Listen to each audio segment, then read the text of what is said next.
జనం గుర్తించిన అతిపెద్ద లీడర్ ఆయన. బాగా దగ్గరుండి చూసిన వాళ్ళు ఆయన్ను రకరకాలుగా అభివర్ణిస్తుంటారు. ఓ రిటైర్డ్ సీనియర్ బ్యూరోక్రాట్ అన్నీ తెలిసిన దుర్యోధనుడితో పోలుస్తారు. గిట్టని పార్టీ నేతలు సైకో అంటారు. మరికొంతమంది నేతలు హిట్లర్ వంటి నియంతలతో జతకడతారు. ఇక అనుచర అభిమాన సైన్యమంతా సింగిల్ సింహం అంటూ చెయ్యెత్తి జై కొడతారు. సూపర్ డూపర్ మాస్ ఫాలోయింగ్ ఉన్న ఆ నాయకుడు ఫీల్డ్లోకి వస్తే జనం ఆదరణ మామూలుగా ఉండదు. మరి అలాంటి ఆ నాయకుడు ఎప్పుడు ఏ నిర్ణయం తీసుకుంటారో అయిన వాళ్లకు అంతుపట్టదు. అధికారంలో ఉన్నప్పుడు లేనప్పుడు ఏమేం చేస్తారో కూడా అంతరంగానికి సైతం అంతు చిక్కని రహస్యం. అధికారంలో ఉన్నప్పుడు జనానికి దూరమైన ఆ నాయకుడు ఇప్పుడు మళ్ళీ జనంలోకి వస్తూ సంచలనానికే సంచలనమయ్యారు. మరో మారు కాబోతున్నారు. ఆ పేరంటేనే జన సునామీ అంటూ చెప్పుకునే ఆ నేత ఉన్న ఫలంగా ఏం చేయబోతున్నారు? ప్రత్యేకించి ఆ నాయకుడెవరో చెప్పడం ఎందుకు, నేరుగా చూసేస్తే పోలా.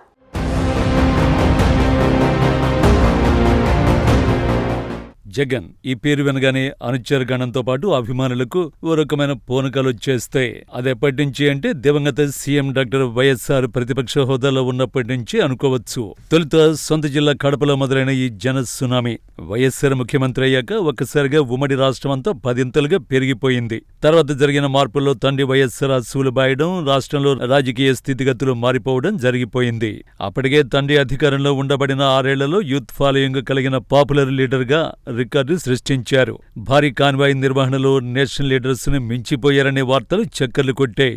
జగన్ జనంలోకి వస్తే ఉన్న చోటే కాదు ఊరంతా ట్రాఫిక్ నిలిచిపోవడం ఖాయం. ఇలాంటి పరిస్థితుల్లో తండ్రి వైఎస్ఆర్ మరణంతో జగన్ ఆత్మవిశ్వాసాన్ని కోల్పోలేదు, మరింత ధైర్యాన్ని కూడగట్టుకున్నారు.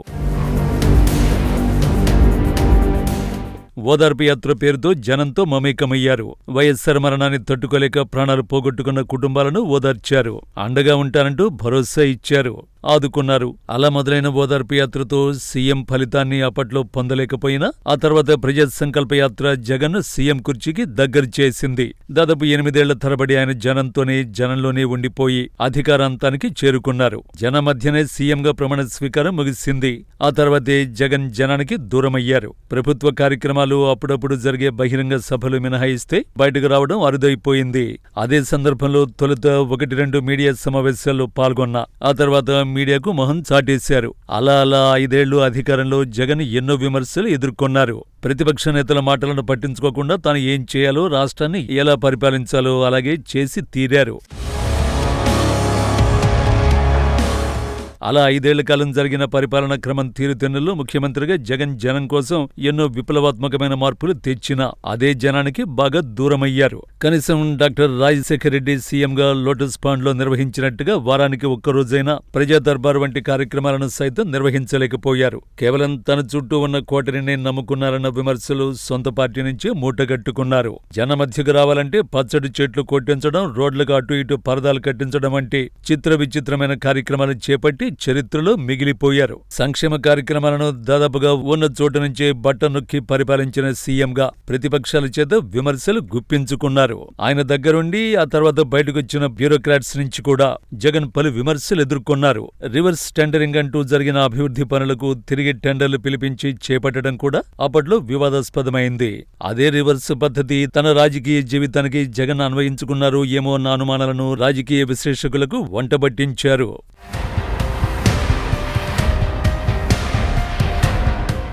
జగన్ అనేక సందర్భాల్లో చెప్పుకున్నట్టుగా ఆయన పరిపాలన క్రమం సమయం 5 ఏళ్లు కళ్లు మూసి తెరిచేలోగా ఆవిరైపోయింది.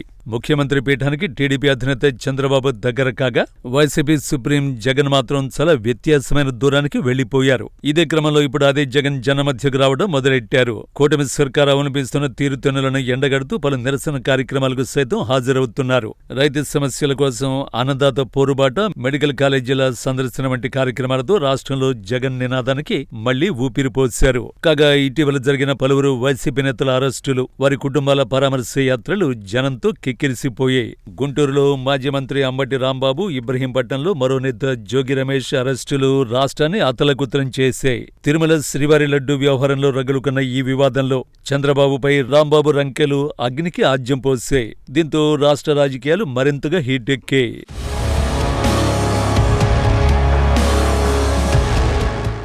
మాజీ ముఖ్యమంత్రి జగన్, అరెస్ట్ అయిన వైసీపీ నేతల కుటుంబాల పరామర్శ యాత్రలు జనంతో నిండిపోయాయి. అక్కడికొచ్చిన జనాన్ని కంట్రోల్ చేయడం పోలీస్ డిపార్ట్మెంట్కు సవాలుగా మారిన పరిస్థితులు నెలకొనడం విశేషంగా చెప్పుకోవచ్చు.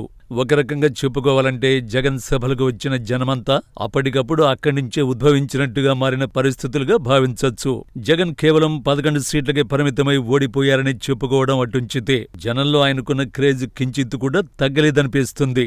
జగన్ సభలకు వస్తున్న జనం, ఆ జనాన్ని కంట్రోల్ చేయలేని పోలీస్ యంత్రాంగం, గంటల తరబడి ఆయా నగరాల్లో కొనసాగిన ట్రాఫిక్ రద్దీ వంటి అంశాలు వర్ణనాతీతం. ఇదిలా ఉండగా అధికారంలో ఉండగా పూర్తిగా మీడియా ముందుకు రాని జగన్ మాజీ అయ్యాక బాగా దగ్గర కావడం ప్రస్తావించుకోవాల్సిన మరో ముఖ్యమైన అంశం.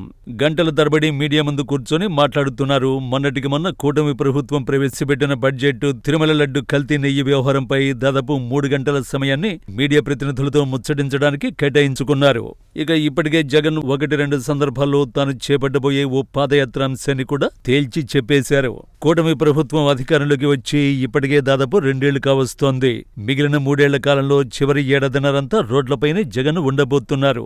ఊరూరా రహదారుల్లో బాటసారిగా కనిపించనున్నారు. గ్రామాల్లోనే రచ్చబండలు, సొంతంగా నిర్మించుకునే సెట్టింగ్ టెంట్లే ఆయన ఆవాసాలుగా మారనున్నాయి. ఇక చివరి 2 ఏళ్లు మాత్రం రాష్ట్రంలో ట్రాఫిక్ కంట్రోల్స్ ఉండవు. జగన్ వేగానికి ప్రభుత్వ స్పీడ్ బ్రేకర్లు ఆపలేవని ఆ పార్టీ నేతలు ఇనుమడించిన విశ్వాసంతో చెప్పుకుంటున్న మాటలు.